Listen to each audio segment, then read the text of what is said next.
Welcome to this live stream today on YouTube. Why don't you let me know what part of the world that you're tuning in this evening, this morning, this afternoon, whatever time it is in your neck of the woods, your part of the world. Every time we do these live streams on YouTube, we get people from every single part of this planet. We get people from North America, down here in Australia, all through the Pacific, through South America, through Europe. So I love hearing what part of the world you're tuning in from. Some of you, it's the weekend. For me, it's Monday morning, ready to go with a new week. I've got some exciting things I want to share with you today. Some exciting ideas that have come into my consciousness over the weekend, and I'm really stirred up about what we're moving into. Who knows, we're moving in pretty exciting times. I think most of us are aware, even those that aren't fully spiritually awake are aware that we're in pretty different types of times. Those of us that are aware and awake know what's going on at an intuitive level. Who knows that we create everything in our reality? Everything from the good to the bad to the indifferent, we're creating it. This is our life and our projection. We're creating it through what? Our consciousness. This is why consciousness is so important, because your consciousness is going to project the reality that you experience. According to what that consciousness is, that's either going to be a wanted reality, an intentional created reality, or an unwanted one. See, this is how powerful we are when we take responsibility, that we're creating this reality. There are going to be a lot of people that disagree with that. There will tend to be those that are creating an unwanted reality. Of course, they don't want to accept and take responsibility that they are architecting their life. But we're creating it nonetheless. One thing that Dolores Cannon, my teacher, taught me, and let me know if you know who Dolores Cannon is, if you resonate with her teachings, is that we create our reality and that we can't change anybody else's reality. Now, of course, a lot of us try to do that. We try to save another individual, we try to rescue another individual. Those of us that have tried that have probably realized this, that you cannot really save another person. Sure, you can try to intervene and give help and support, but you can't really save another person. The only person that we can truly save is ourselves. And Dolores Cannon taught me that only we can really work on our consciousness. And when we do that, yes, we can be vastly impactful on others, but we can't really change or convert anybody. Often people tune into these live streams and think I'm trying to convert or preach a message. I make it very clear, I'm not trying to change anybody. The only person I've ever tried to change is myself, because I am my responsibility and you are your responsibility. Sure, you can be inspired by guides and teachers, but it is only really you that can do the work. And of course, if we're not ready, that is okay, because not everybody, particularly during these times, is ready to expand their consciousness. In fact, a lot of people now I'm witnessing are further digressing into negativity. This is why we see such a polarization, particularly online, without all of the social filters that we see between positive and negative. It's so pronounced online. I never derive a sense of self from either the good or the bad, neither should you, because the only opinion that really, really matters when you move all of the noise out of the way is really what you think of yourself. And we get so caught up in comparisons to other people, in what people think of us, either good or bad. All that is noise. All of that is distraction. The only opinion that truly matters is that which you think about yourself. And let's start there for you is, what do you really think about yourself? When I started my work years ago, this was the number one area that I began to work with people on. I saw time and time again that the number one thing that people failed to do in their own lives was to really love themselves. I would see this happen with every type of person in society, from those that the world perceives as enormously successful, right down to those that hadn't accomplished a lot in the physical. It was the same condition I saw over and over again, is this lack of love. Why is that? Why do highly empathic people tend to put other people first before themselves?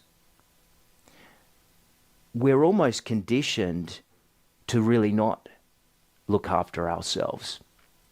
Those that have been brought up in religion have been almost conditioned to believe that it's self-indulgent to love thyself, that you need to love everybody first. I think we're coming out of a lot of that outdated thinking, because you can't really truly love another person until you fully accept and embrace yourself. This is the first thing that you really need to do in order to be of more service to other people. I want to check in with some of you and see who has joined us today. We've got people here. Hello to you. We've got people, Sharon and Stacy and Aaron and Tammy. Great to see you all tuning in. And I've got something I want to read to you as well. Your job is you. This is kind of an extension of what I've been talking about here. You cannot create other people's lives for them. You cannot think for them. You cannot try to force your opinions on others, because you will only attract the same happening to you, because what you put out, you get back. So let others create their own lives the way they want to create them, and focus on your unlimited power, creating the most magnificent life for yourself. See, when you cease to really care what other people think, suddenly you're free to be your authentic self.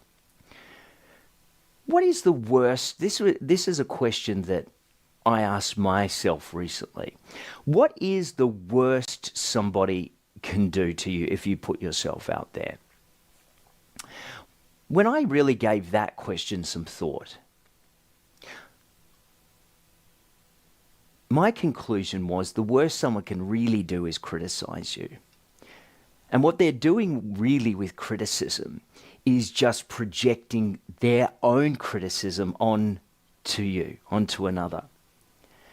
See, this is how the law of attraction works. This is how everything works. Whatever we put out comes back to us. What you give out is reflected back to you. If you are critical of others, others are going to be critical of you. If you go around criticizing others, you're going to be harshly criticized. So we really have to question what we put out into the world. We have to question it, because we have to say, is that what I want to come back to me? Do I want more of that in my life? Or am I putting out more of what I want to get back in life. That is why self-love is so important. When you project confidence, when you project a healthy self-image, people are attracted back to you. You shine, you influence, you have respect because you have that for yourself. Say this after me: everything in my life is a projection of my consciousness. Everything in my life is just a projection. And I discussed this last week. Is the universe is really just a mirror back to you of your state of consciousness. The universe's predominant job is to reflect back to you. It is you that is creating your life. Often we think, when it comes to the law of attraction, that the universe is going to bring to us the stuff that we want. I would suggest it's more accurate to say the universe's job is more to project back to you your state, what you are reflecting at it. You are the creator of your reality. You are the architect of your reality. You're creating this. And you might say, yeah, but I've got all of these unwanted things in my life. Why would I create those? I've had adversity. I've had tragedy. Our thoughts in themselves are not powerful. And yes, they become powerful. Thoughts can be very powerful. But in and of themselves, they are not powerful. They become powerful because we are powerful. And what you give your attention to, either positive or negative, is going to expand and become your experience. If you're having a majority of negative thoughts all of the time about yourself and about the world, then the world you live in will be vastly negative, because that's what you've identified with. And you'll see evidence of that show up everywhere you look, because that is what you're projecting. So that's going to be projected back. When you accept this, when you accept that you are infinite awareness, and you get to choose what you give your attention to, and what you give your attention to expands and becomes your experience, suddenly you start to really analyze and do what I do, is you really start to do the inner work. Because the inner work is going to set the direction of your life. Am I off the screen for some reason? I'm looking down at my screen. Okay. I think we popped there out for a second. I think it's YouTube. We've probably got some lagging today. It can happen from time to time. I do everything I can via my end to prevent any delays or lagging, but it's sometimes just YouTube and the connection to YouTube. So please bear with me when the lagging happens. It can often be busy times on YouTube or the internet that can cause the laggy. And you obviously know we're live when this happens. So I'm going to give it a moment or so just to catch up. I'm back. You broke up, I know. Let's pause for a second and just allow this to catch up into normal time, because I've got a little screen down here where I can stay tuned with this to see if this is still coming through, and it looks like it's a little bit laggy. So let me just slow down, take a break. And while we're doing that, Aaron, why don't we go to some of the questions that came through via email? Gives us a chance to just pause and reset. Aaron will type that in the comment section. some of the questions that we've got coming in via email. All right, so Michael inquires, can the law of attraction help improve my health? And if so, how? Michael, the law of attraction, like the law of physics, is always working. The question really is, are we working it according to what we want?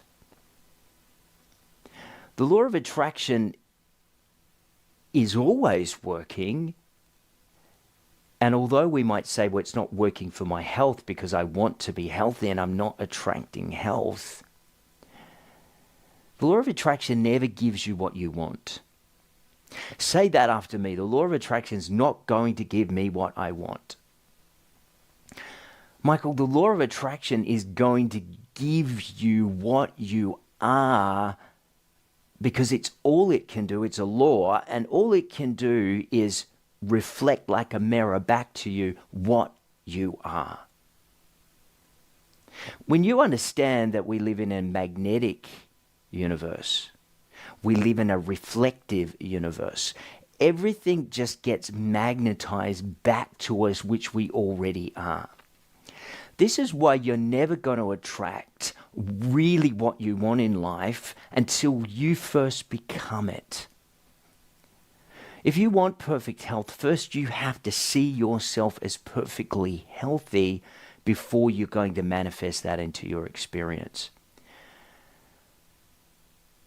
This is why when it comes to affirmations, affirming I am statements is very critical when it comes to what we believe.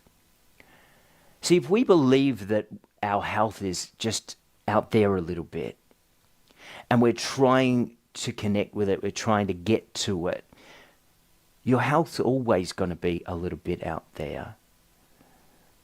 First, you have to convince or believe yourself that you are already healthy.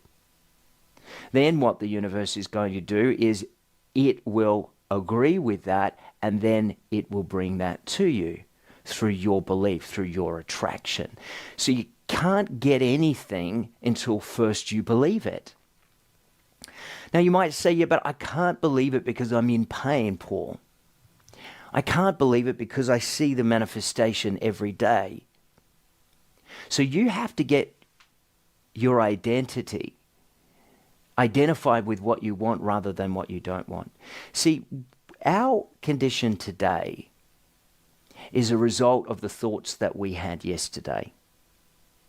All of the thoughts that we've had up until this point of our life have created this moment in our life. Now, the first thing most people will say, yeah, but why would I create illness in my body? Who would do that? I was reading one of Dolores Cannon's books yesterday. It was the Convoluted Universe, book 4. And she spoke about this phenomena. In fact, I'll tell you a little story around this. It's important. A lot of people used to come to Dolores Cannon when she was a practitioner, and they used to ask, why didn't I have an experience like I read in the books? I wanted to have that experience.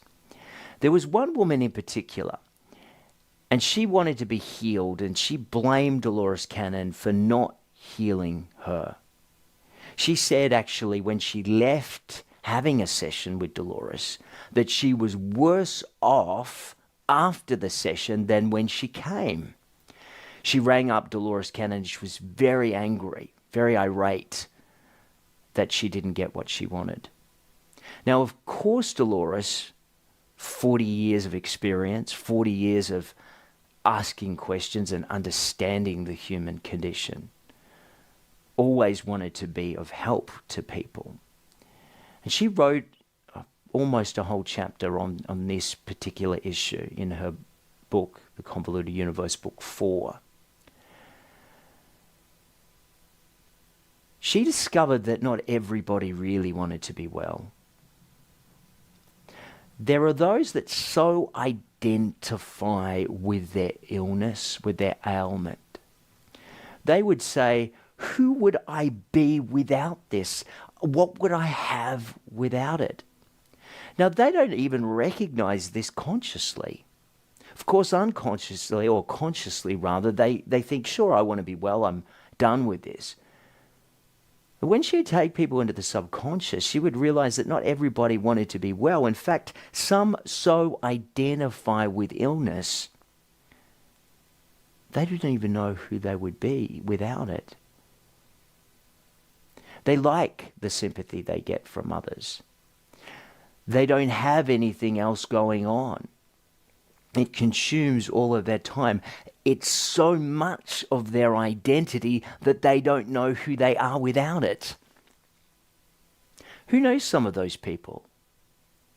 Sure, if you ask them if they want to be well, they'll, of course, at a conscious level say they do. But you know they so identify with being that way, they wouldn't know who they were without it. Dolores Cannon went on in this chapter to say that even Jesus couldn't heal everybody, because often Jesus would see when he was doing healing work where the issues came from. She said in that chapter that even Jesus could not heal those that had heavy karma, those that were identifying so much with the conditions and they weren't ready. See, Jesus couldn't have power over other people because nobody, Dolores Cannon couldn't have power over others. I cannot have power, nor do I want it, over other people, because only we can really change ourselves. I think this is one of the key reasons why people don't heal, is because, one, they're not ready. Two, they don't want to take responsibility, because it takes responsibility to accept that we create our reality, whether it's good, bad, or indifferent. And not everybody is ready. In fact, we're living in times right now that not everybody is ready to make the evolutionary shift that so many are taking, which is to let go of some of the attachments, let go of some of the beliefs that we've had about ourselves and about life. Perhaps it's the area of forgiveness. Not everybody is ready to forgive the past. Some aren't even ready to forgive themselves, because that is the thing that they hold on to. The mistakes, the past. See, if you identify with the past, you will, through your consciousness, be attached, and you will relive the past in the present, because that is where your attention is at. Similarly, you can, in any given moment, because that is where the power lies, relinquish or release anything that no longer serves you. We all have this opportunity. At any given moment, we can release that which no longer serves. Now, it doesn't matter how long you've had an issue. It doesn't matter how long you have identified with a particular way of thinking. You can release and relinquish it in the present.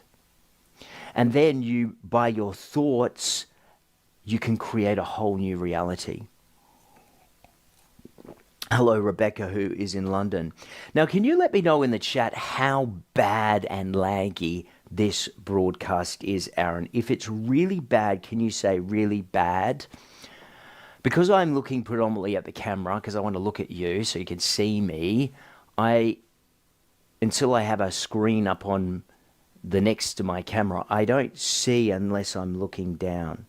Aaron has said it's good now, because I just want to make sure, and forgive me for looking off screen, that we're getting a decent, just a decent stream here. Because it's no good if it's breaking up all of the time. And obviously this is out of my control if we're not getting a great broadcast. It just comes down to YouTube. All right, Aaron, let's go into the next question. I mean, we might need to go on for a bit longer today because we've had some buffering issues. Oh, good, it's perfect. I'm manifesting at the moment a day when our connections are perfect and without any issue. All right, now Emily asked, how do I overcome doubt and believe in my manifestation and believe that my manifestations will happen? So Emily, this is really important. We have to pay attention because our words give a lot of perspective to what we really believe. If you're looking to overcome something, then your perspective is that you've got to get from A to B. Manifestation will only occur when you believe that you have it already. So we have to get ourselves then from a place of wanting, of trying, to being. I'm going to say what I said earlier again, because it directly relates to what Emily is asking. First, you have to see yourself as already wealthy, as already well, as already whole, before you are going to see it manifest in your experience. People often think that this is a counterintuitive way of being. We think that first we have to see it, then we'll believe it.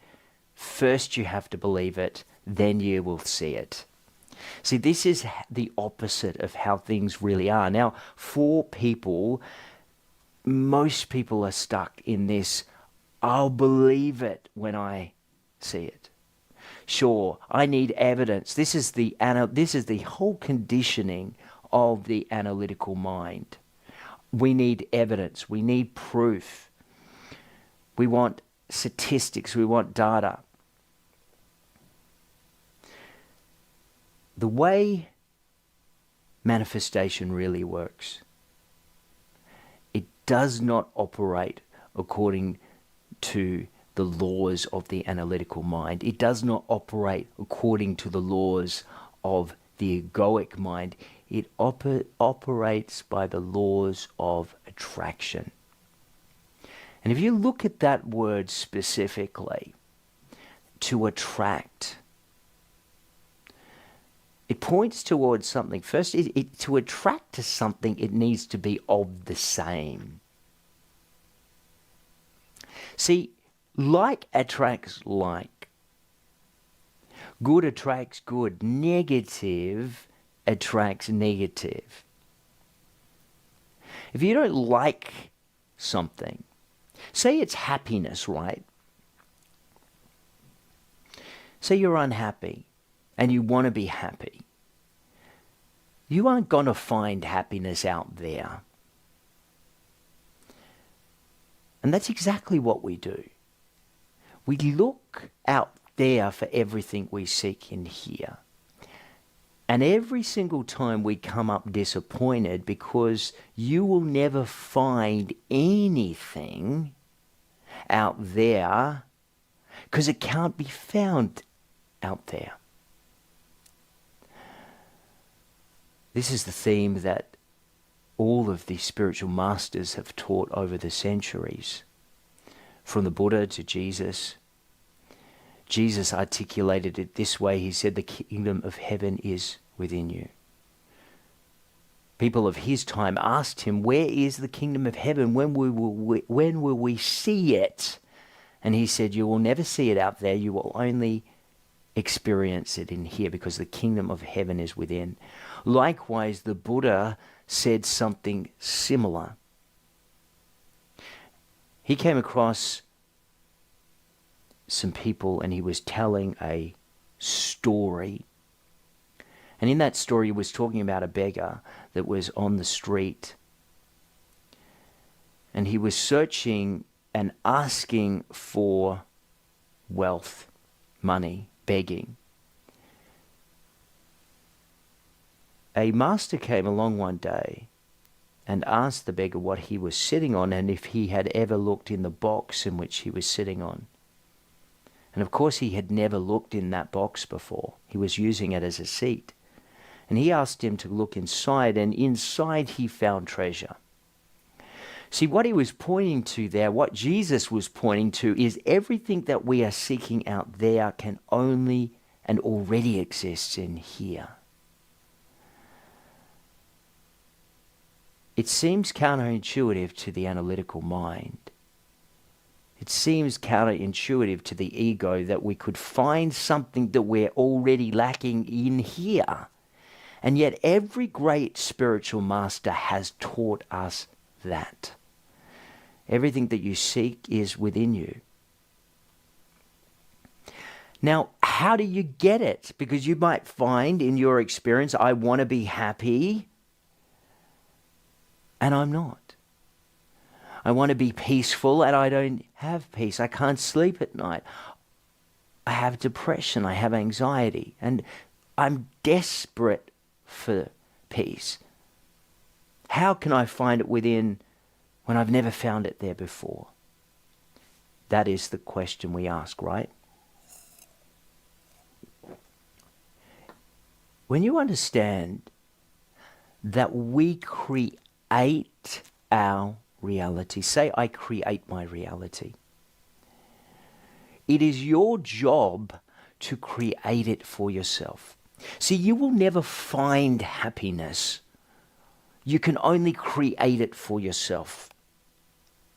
Everything that you seek, first you have to create or cultivate it for yourself in order to experience it. I came to learn when I was desperately unhappy, when I was depressed, when I was anxious, and I was being medicated for depression and anxiety, that when I understood that only I could create my happiness, in that moment, I was free because I realized that only I could create that which I was seeking. See, the vast majority of people are looking for happiness in a relationship, in acquisition, in a career, and they'll never ever find it. Maybe it's in their physical attributes. There's probably a countless amount of ways that people look for happiness. And you know, and I know because we've had enough life experience to know that we see that those people always come up disappointed, because you cannot find something where it cannot be found. There is only one place that true happiness exists, and that is within. And we won't just find it there by accident. We have to cultivate, we have to create it for ourselves. See, when you understand that you are infinite awareness, you aren't the physical, you're having that experience. Your awareness perceiving through your physical eyes, perceiving through your physical being, but you are infinite awareness that is having this experience that you call you, that I call me.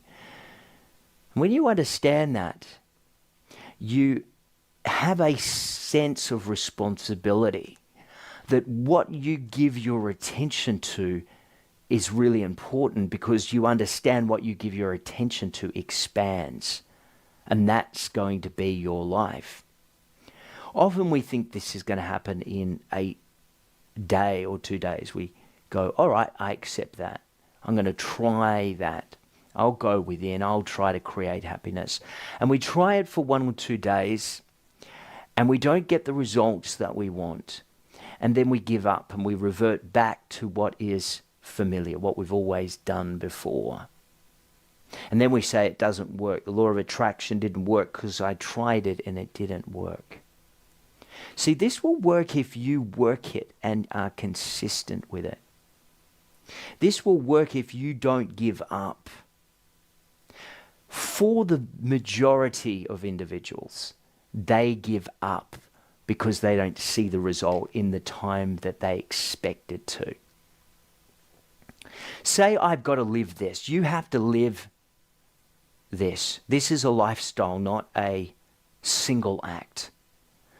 When you make this your lifestyle, it has to work for you. It is law. The law of attraction is always working, just as the law of physics is always working. But in order for you to get according to that law, you have to operate within the parameters of the law. See, if you were to play with the laws of physics, the laws of physics are always going to play out exactly according to those laws. It can't be any other way. So it has to be the same with any law. It has to work, and you have to work according to that law, because it is always working. Someone says, just found the live stream and subscribed. I'm glad you've subscribed, and what you'll find specifically on this channel is content that is going to help raise your frequency, help raise your vibration. Now, why is that important to raise one's frequency, to raise one's vibration? Your frequency, like a broadcast, like a radio station, whatever frequency you are attuned to is the broadcast you are going to receive. If you're tuned into depression, anxiety, worry, fear, well, of course, according to that frequency, that is exactly what you're going to get more of, because that's what you're tuned into. Likewise, if you are tuned into joy, abundance, love, that is the frequency in which you are admitting, so that is the frequency in which is going to be broadcast back to you. We get what we're attuned to. We get what we put out. But how do I get from depression and anxiety? How do I get to love? How do I get to abundance? How do I get from poverty to abundance? First, you have to believe that you already have. This is the most challenging aspect. Moving from a perceived lack of to first believing that you are. Now, this isn't going to happen in a day. This is why so many will give up in the beginning stage of this. They don't see what they want in a day or week, and so they say, it doesn't work, I tried it, and then they go back to the way they were before. You need to be consistent. You've probably been, because I used to be like this, consistently negative for a very, very long time. It wasn't a day or 2 days or a week that had caused a negative life. It was a continuation of staying in that frequency that it would eventually manifest and become my life. So likewise, when you are stepping out to make this transition between the way you used to be and the way you want to be, it's going to take a process. Say I need to be patient. And consistency. These are the keys to creation. You have to be consistent. Now, I would say, the majority of people, they lack consistency.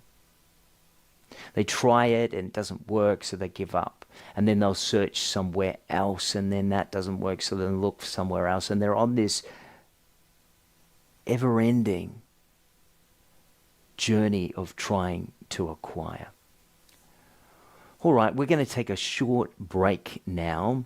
And when we come back, we are going to get into some more questions. Aaron, I'm going to sit down and we're going to go through a range of different questions. We'll take a short couple of minute break. You can reset and we'll be back in just a moment. To go into some questions now.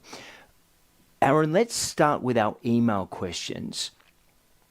If you've got questions that you've asked or have, and you're watching live, or even if you're watching the replay, why don't you let me know some of the questions that you've got, and Aaron will retype those in for me. He will select some of those questions and retype them for me, and I'll read them after our email question.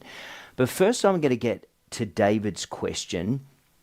David is asking, what daily practices can I incorporate into strengthening my manifestation abilities? So David, the number one thing that I do as a practice when it comes to manifestation is the practice of gratitude. Gratitude is probably one of the most powerful practices that we can have in our life. Why is that? Why is gratitude so important when it comes to manifestation? Now, it is more about you than anything else.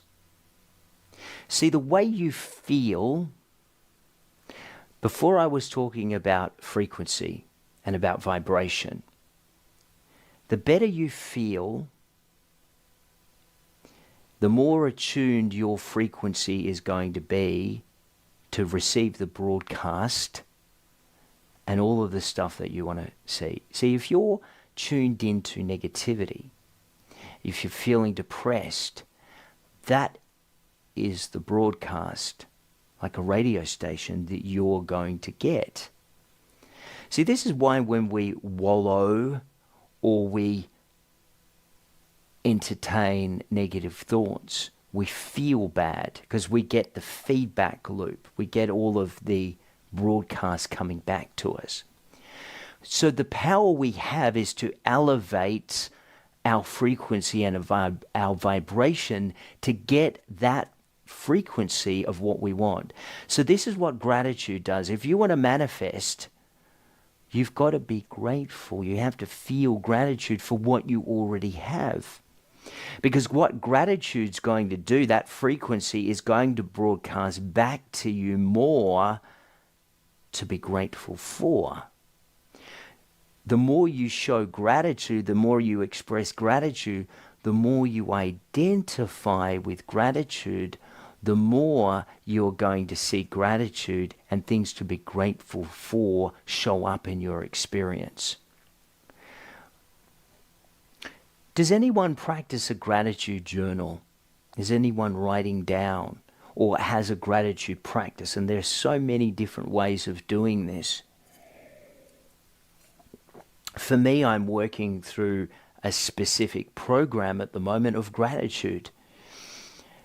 And that incorporates doing some gratitude practices. It incorporates a gratitude journal and journaling, setting lists, seeing what I want to create, what I'm already grateful for, and also writing down things that even I haven't experienced yet that I'm in the creation process of doing. This is a powerful thing to do. So for example, I have got a list of 10 things written down on a list of things that I'm currently manifesting or working on manifesting in my life. One of the things on that list is I'm manifesting a wonderful trip to Italy. I've always dreamed about going to Italy, and on that list I've been very specific about being grateful for that trip and experiencing that in my consciousness. Because see, I know this is that when I feel it and experience it in here, I'm going to experience it out there. This is how we create. First, we have to be it. Say I need to be it first. First, you need to be everything first that you want to experience. See, this is where we often get manifestation wrong. Or we make an error with manifestation. We wait for evidence to show up before we'll really believe it. We'll try it. We'll try manifestation. And when we don't see it working, we give up. You will only ever manifest anything from a place of knowing or believing. Now, the highest form of manifestation is always knowing. But you can also manifest from a place of believing. Now, to know something, no one can talk you out of it. Who has something in their life that they know it? It doesn't matter what others say. They know that they know that they know. Now, that is the highest form of manifestation you can get to. But you can still manifest from a place of believing. But you won't ever manifest until first you really believe it. So what gratitude does is it gets you from a place of perhaps pessimism or unbelief to a place of belief. See, the more you cultivate something, the more you feel it, the more you experience it, the more you're going to believe it. See, what I do, say for instance, with my example, with my trip to Italy, I feel that experience in here. I look at advertisement for Italy. I look at documentaries of Italy. I get familiar with it. And I feel what it feels like. I experience it in here because it's becoming familiar to me. See, you're never going to manifest anything in your life unless you're first familiar with it. If it feels foreign to you, you're not going to be able to create it out there because you don't believe really it's for you. This is what creation is all about. We're not going to create something from a place of lack. You're never going to create abundance from a place of lack. You're never going to create anything from a place of non-belief. Now, your intentions are probably going to be really good. In fact, often people get to a place where they say that they're desperate, right? I'm desperate to be healed. I'm desperate to create abundance in my life because I'm experiencing poverty. Now, the universe will never respond to that. Who knows that? It doesn't matter how desperate we become, how sick we become. The universe is never going to, and it's not that it's wanting to withhold from you, but its job is to reflect back to you that in which you are. See, it gives us a lot of responsibility, doesn't it, when we know that we're creating it. If we're experiencing a lack of something, it's not that anything is being withheld from us, it's that we haven't first believed it for ourselves. See, it takes responsibility to accept that we create our reality. A lot of people don't want that responsibility. It's much easier to believe that life is unfair, that the universe is unjust, that lucky people get certain things and unlucky people don't. It's easier to blame our family. It's easier to blame our genetics. It's easier to blame all the outward conditions for our life than to accept that we've created it. But if you're truly ready to relinquish self-judgment, if you're truly ready to relinquish all of the things that don't really serve you and step into, and I see that down on my screen, Robin has said, I am, yeah. When you understand what Robin has just said then, when you understand that you are the I am awareness, that operates in the limitless. You see, you aren't limited. You're only limited from the perspective of form. The true I am in which we all are, which is this infinite awareness, has no limitation. Limitation is only experienced on the mental plane. Now, the mental plane is what is between the infinite plane and the experience plane, or the world of reality. Some call this the subconscious mind. Now, this is always, and even psychology understands this, the mental plane or the subconscious impresses upon the conscious, and then what the conscious has been impressed upon becomes the reality. Now, metaphysics understand this, psychology understand this, because everything is a projection, remember. So first it has to be projected from the infinite to the mental plane, then to the physical plane.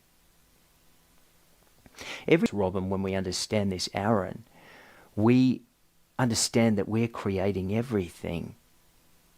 And when we understand that we create everything, we can have, like Dolores Cannon said, anything we want. Dolores Cannon said that we only experience lack and limitation because we are projecting or believing in lack and limitation. Someone asked earlier, can I be well of this condition? More importantly, do you believe that you can be well? Because if you can believe it, you can have it. There is no lack, and I quote Dolores Cannon, there is no lack or limitation, only that which we set for ourselves according to our belief. Because what you believe is creating your reality. What could you truly believe for yourself? See, that is the most important question. Do we really believe that we can do it? Do we really believe that we have the power? Or do we believe that we can manifest little things? See, I'll put it like this. In the world of infinite consciousness, infinite awareness, the I am that Robin points to, the challenge between creating a single dollar or manifesting a single dollar or manifesting $1 million to the infinite I am awareness, there is no real difference. The difference is really of what we believe.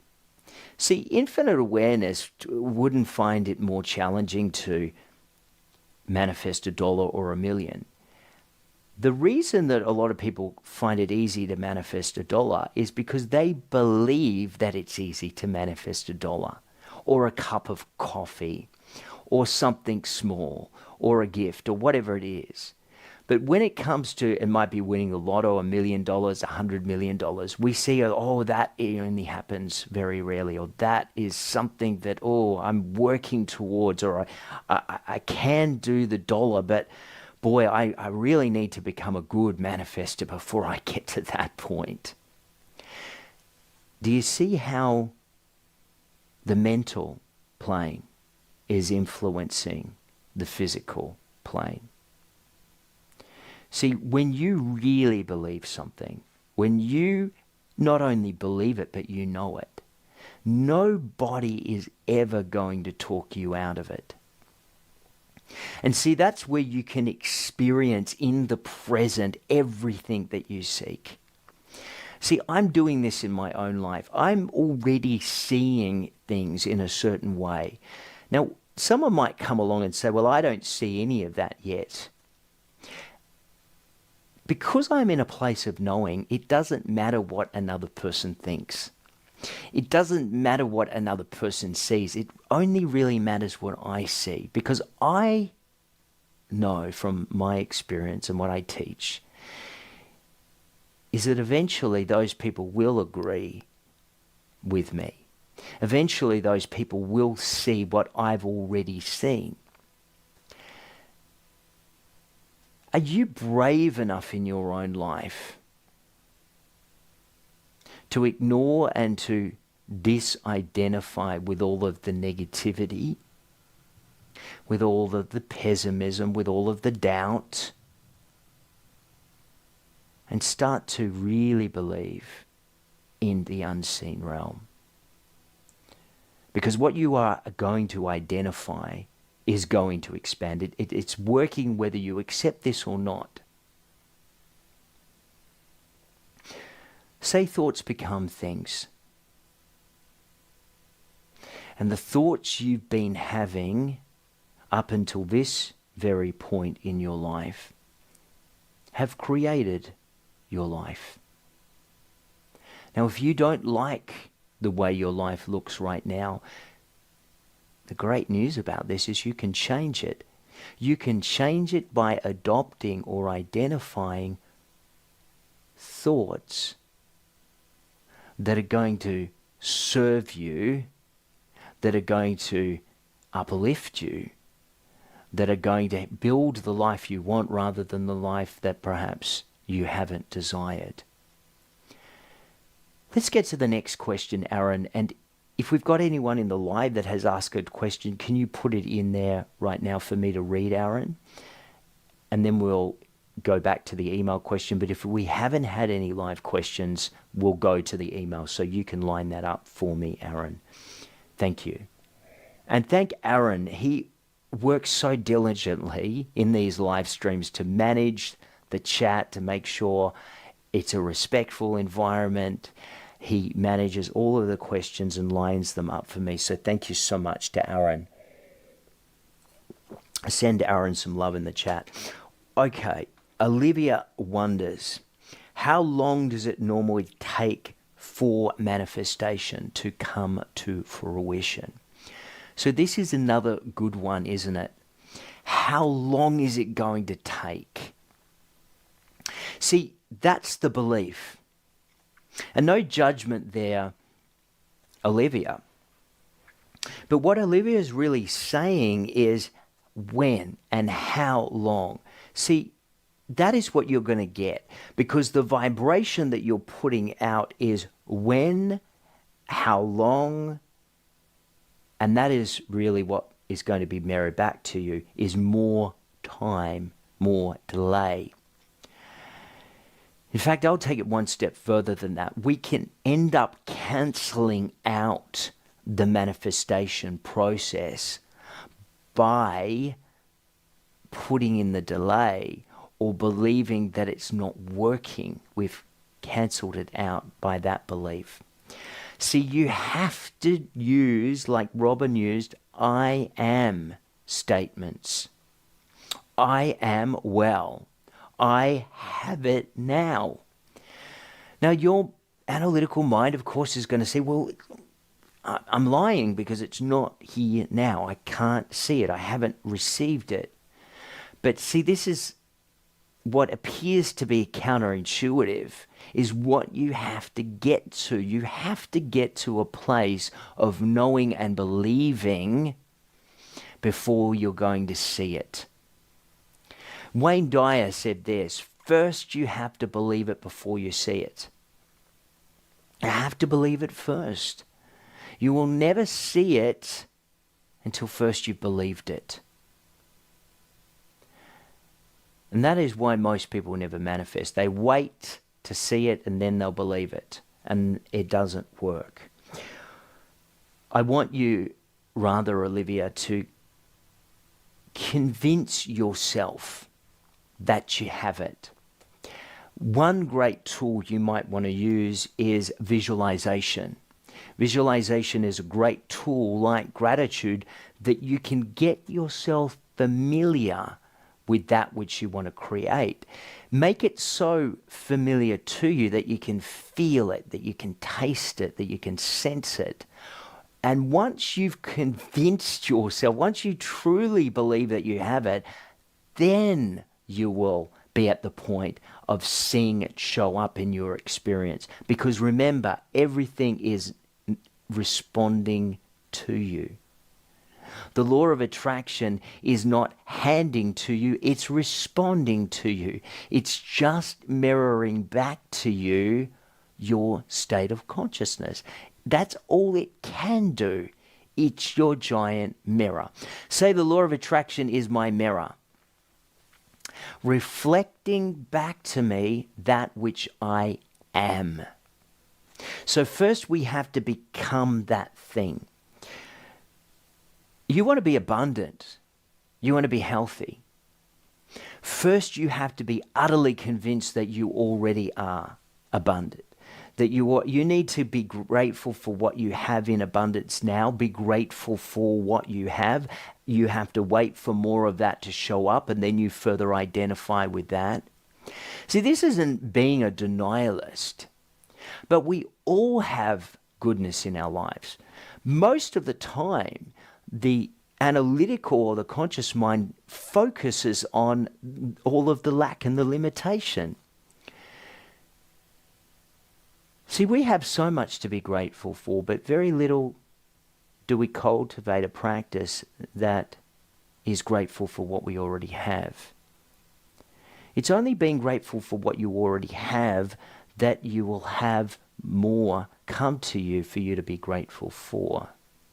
What you focus on expands. What you give your attention to becomes more prevalent in your experience. This is how this law works.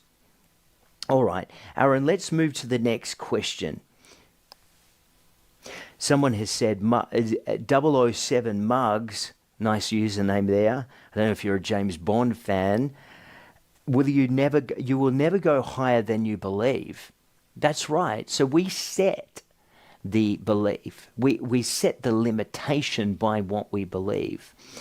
That is exactly correct. You're never going to go higher until you're ready to, or you're ready to believe that level. That is why when I used that example of the dollar and the $1 million, most people can believe and have even experienced manifesting the single dollar, because we think that is easy. We think a dollar's not a lot of money. All money is energy. It's an accumulation of energy. In fact, everything is energy. All matter, all form, it's not solid matter as it was once believed. It's just energy vibrating, oscillating at different frequencies. Quantum physics teaches us this. Quantum mechanics teaches us this, that everything is energy. You're only going to receive that frequency in which you're on. It's like a radio station. I said this before. I used this analogy before. You're only ever going to get the broadcast, the frequency in which you're attuned to. You can't get another signal when you're on the station. Now, you can turn the dial up if you want a higher signal. You have that ability, but you have to do the work. You have to do the turning. It's your responsibility. I love using analogies because it helps us understand really how all of this stuff works. And it's easy to understand when we put it in these terms. Okay, James asks, what are the signs that my manifestation is close to happening? The major sign is belief, and to even further to know. Now, if you just know something, if you've convinced yourself so much that you know it, of course you're going to experience it. It's impossible for you not to. So let me say this, James.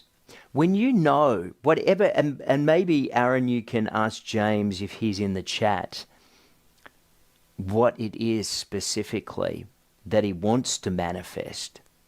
But let's say it was abundance. Now, abundance, of course, is much more than money. Abundance could be abundance of health. It could be an abundance of healthy relationships. It could be abundance of happiness, whatever abundance specifically means. But when you know that you have all of those things already, from a place of knowing, your knowing is just going to attract more and more of that to become evident in your experience. I would say, James, to answer your question, what are the signs? The signs are going to be your belief, your knowing. And when you're at that stage and you're not even asking that question, that is probably when you're going to see it. See, the questions, not that there's any judgment around the questions, but the questions really do show me where people are at. And that is okay, because first we've got to accept where we're at in order for us to create something different, or for us to raise our frequency and vibration. And I'll put it this way as well. It's, remember, healing, manifestation is all a journey. It's not a destination. We're not trying to arrive somewhere. In fact, you'll never get there if you're trying to get there. First, you have to just be. You have to be there. You have to be there in here. It's not a destination. It's a journey that we're always moving. Nothing is in stagnation. The whole universe itself is in a constant state of movement and flux. Nothing is ever stagnant. So although you might feel like things aren't moving, or you might feel that you are stuck, you are never stuck. And things are always shifting and moving. All right. How are we going for time? Because I know we're a little bit over. We've had a bit of a break. And I know we had, apologies earlier on there in the broadcast, we had some technical issues with breaking up. We're going to be meeting the same time tomorrow to do this live stream. It will be, I believe it's about 9 p.m. in New York. It's going to be 11 a.m. Sydney time. I believe that's about 6 p.m. Los Angeles time. The other parts of the world, I'm not sure, but if you can do a conversion of 11 a.m. Sydney time, you can convert it for your time zone. And they'll go for about an hour. These live streams generally go for about an hour's time. Gives people an opportunity to have their questions answered. Gives us enough time to go into some of these concepts. Linda has asked a question here. Is that a question? There's a bit of text in there. What I'll do in moving forward, if people have questions, I will just respond to what Aaron puts in there, because otherwise I'm trying to work through all the comments. Robin has said that it's 10:16 right now in New York City. So I think I was correct. It'll be 9 p.m., Robin, in New York tomorrow, 9 p.m. And this week we're going to trial from Monday to Thursday doing these live streams. And I know for America you're 1 day behind, so that'll be Sunday to Wednesday. We're going to be trialing doing this 9 p.m. New York time for Sunday to Wednesday, or if you're in Sydney, it's Monday to Thursday at 11. We're trialing this time to see if this time is a better time. If not, we'll revert to a different time next week. But we just want to accommodate as many people that are tuning in and are able to tune in to the live specifically. I think a lot of people like the interaction. They like the energy of the live rather than watching the replay. It's certainly been my feedback. So I want to accommodate those people as much as possible. And of course, a lot of the people that are tuning in are people I work with personally. We do one-on-one sessions together. And this is an opportunity for you to ask some of the questions that are coming up between the sessions that you are having. All right, well, I will see you at the same time tomorrow. I'm believing for less technical challenges, issues. Actually, more often than not, we haven't had any technical challenges, but from time to time with YouTube, that's just something we encounter, but we got through it. We had a bit of a break. We had a bit of a reset today. So tomorrow we should be wonderful. Remember, you are what you think about. Make sure you're identifying with all of the thoughts that you want to. You can choose the thoughts you're having, because remember, you are not your thoughts. You are the infinite awareness that is perceiving everything in your reality. That's how powerful you are. I'll see you tomorrow.